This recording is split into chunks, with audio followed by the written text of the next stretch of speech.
to the first episode of ChaiTalks. So this is a new series I've decided to start on my channel where I'm gonna sip on chai and talk about books and topics that I feel strongly about, and maybe have a few friends over, have a chat, and just get a little bit more personal with you guys. So in today's episode of ChaiTalks, I'm gonna talk about one of my favorite writers, Daphne du Maurier, and her book, Rebecca. So Rebecca is the second book that I've read by Daphne du Maurier. The first one was The Loving Spirit. I have it in hardcover.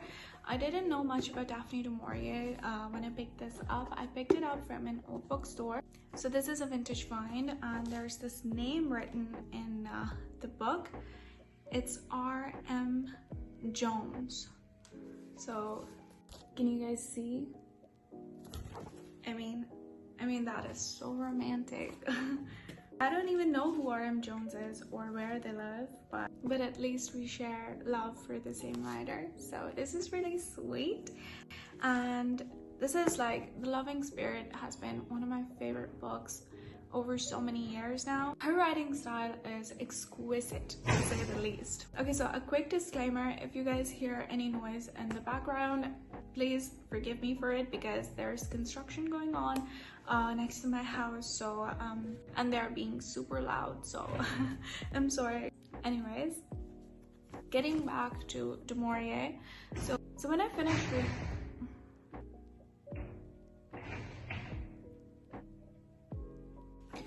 finished reading The Loving Spirit so many years ago, I searched for more books by du Maurier, and I came across Rebecca, and I wanted to read it so badly, but I don't know, maybe I couldn't find the book or something happened, and I've just really anticipated reading this book. So finally I got my hands on one of its copies this year, and before we get into the review, oh my god, can we talk about how beautiful this freaking book is?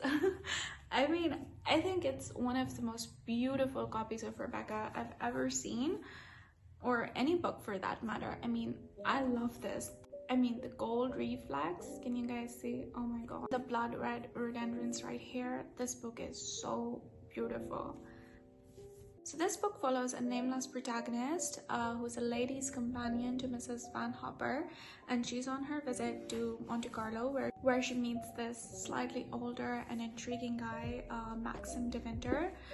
He's the owner of one of the largest estates in Britain, Manderley. The protagonist, as I said, is a nameless girl, and du Maurier never tells us any information about her other than that she's naive and she's a bit young. So the book runs in the first person pronoun, that is, we get to look at Manderley and the life that the protagonist lives over there through the protagonist's eyes. So the novel is basically half romance and half mystery. So the story begins in Monte Carlo when the nameless protagonist meets the widower Maxim de Winter, whose wife has recently died in tragic and mysterious circumstances, and he's really depressed and shaken because of that. But when Maxim meets her, they instantly become friends and then fall in love, and then Maxim proposes to her and takes her back to Manderley, his home.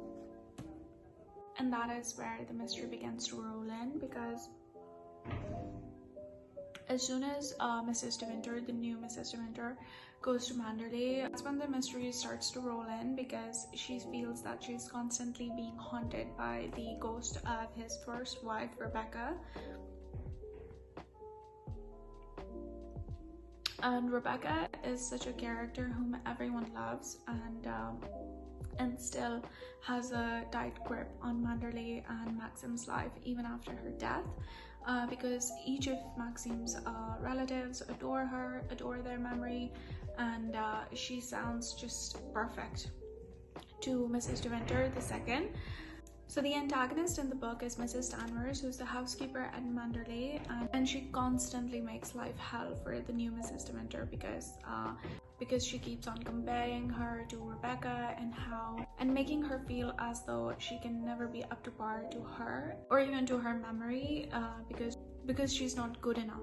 So this leads us to one of the themes in the book, that is anxiety and insecurity, which we find in the main character the most. She's really insecure of her position in the world, which is why we never even get to find her real name. She's always addressed as Mrs. de Winter.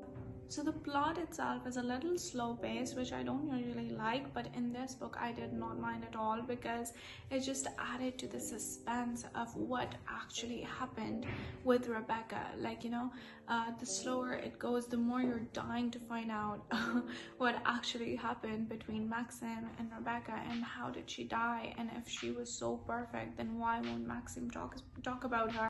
And if the new Mrs. De Winter is just so naive and so unlike Rebecca and so second rate to her and even to her memory, then why would Maxim marry her?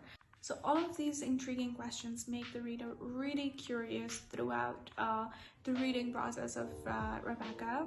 Talking about the characters, I have heard so many people talk about how they find the protagonist really irritating because she's just so naive and she constantly makes bad decisions and keeps on repeating her mistakes, and is just so insecure about her relationship and marriage with Maxim and why he married her. Somehow I don't find it irritating. I actually understand her point of view because she comes from such a different world than Maxim, and instead of making her settle in more, he is more on the secretive side, and she's just constantly trying to find out answers to things which have been laid down on her by Maxim and Mrs. Danvers. So instead of finding her irritating, I actually sympathize with her a lot throughout the novel.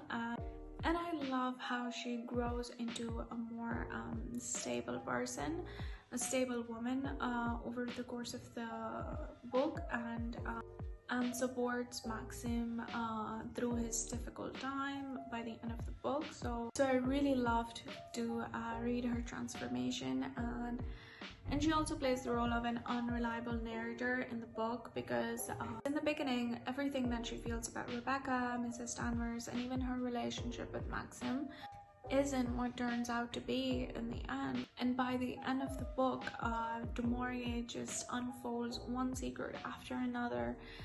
I mean, building up to that moment to reveal to the reader everything in one go, it's beautiful. It's almost like she's playing with your feelings in the most pleasurable ways.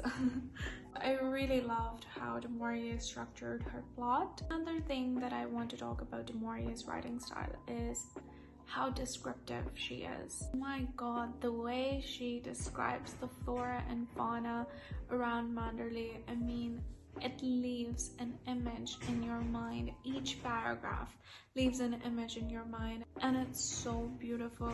I am absolutely in love with her writing style.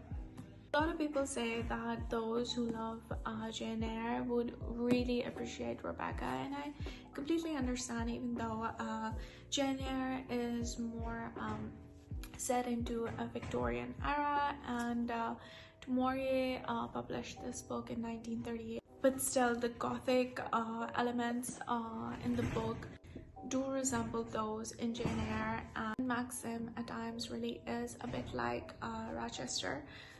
So I would definitely recommend this to those who love Jane Eyre. And yeah, those are my thoughts on Rebecca. If any of you have read it, let me know down in the comments what you guys thought about it or about Du Maurier as a writer.